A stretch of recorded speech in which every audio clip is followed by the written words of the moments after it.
Hello, this is Lauren Brantley Books, and I am here today with a review of Cazadora by Romina Garber.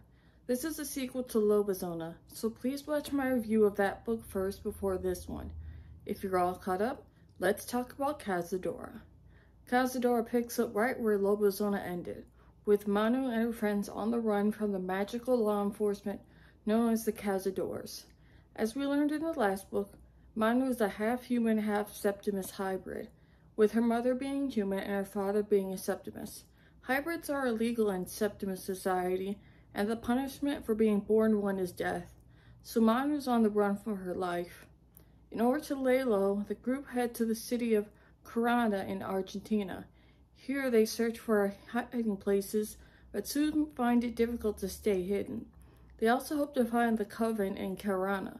The Coven is a hidden society of rebels that hopes to shake up the rigid hierarchies of the Septimus world. The Coven is not even sure to exist, but when Manu and her friends find themselves cornered, the Coven comes to their rescue. The next thing Manu and her friends know, they're escorted off to the Coven's secret base operations, which is located at the bottom of the ocean. The Coven is a sanctuary for Septimus who otherwise do not fit into the rigid binaries and hierarchies of Septimus society.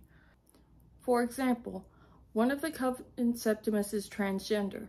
Another has a disability that prevents them from accessing their magic. At first, Manu becomes an instrument of rebellion for the Coven, because going out in Septimus society to show off her werewolf powers. Because it's believed female werewolves don't exist, Manu flaunting her werewolf powers is a big deal and becomes the beginning of a revolution among the Septimus. Everything seems to be going great.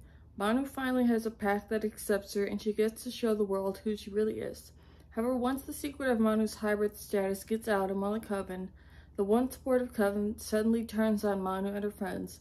They are forced to flee once more, and with the Cazadores still hot on their trail. I really liked Manu's character development in Cazadora. She was a character who was allowed to make mistakes and grow like a real person, rather than being a stock hero protagonist. I like it when characters make believable mistakes and have to deal with the consequences of their actions. A big part of the conflict in Cazadora happens because Manu doesn't listen to instructions and decides to make a reckless decision that immediately comes back to bite her. Manu, unlike a lot of YA protagonists, very much felt like someone her age, and we get the feeling the story would have panned out much differently if Manu was older and more mature.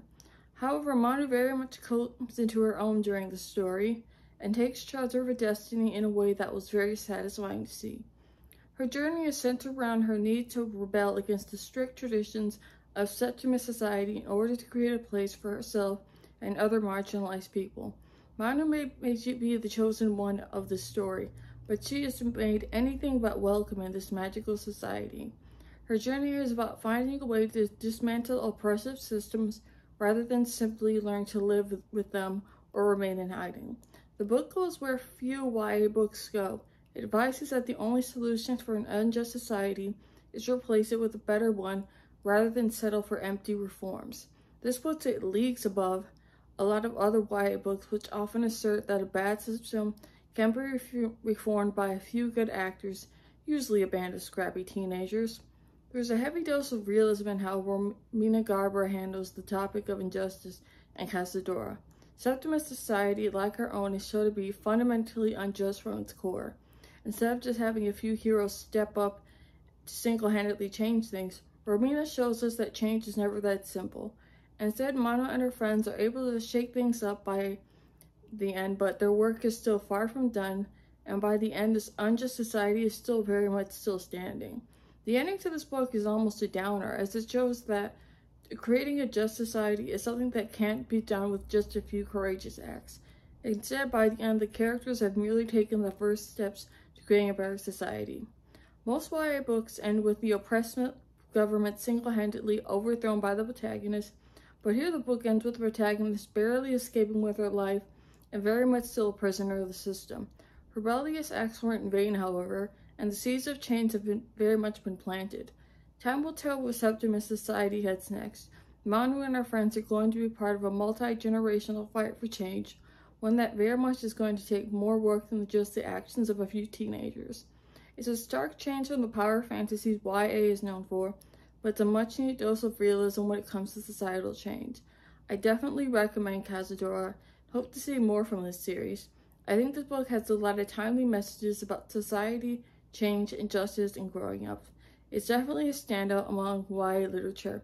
I am Lauren Brantley Books, and this has been my review of Cazadora by Romina Garber. If you like this review, please don't forget to give it a thumbs up and subscribe for more reviews from me. If you have any suggestions of what I should review next, feel free to put them in the comments below. Thank you so much for watching, and I will see you next time. Bye!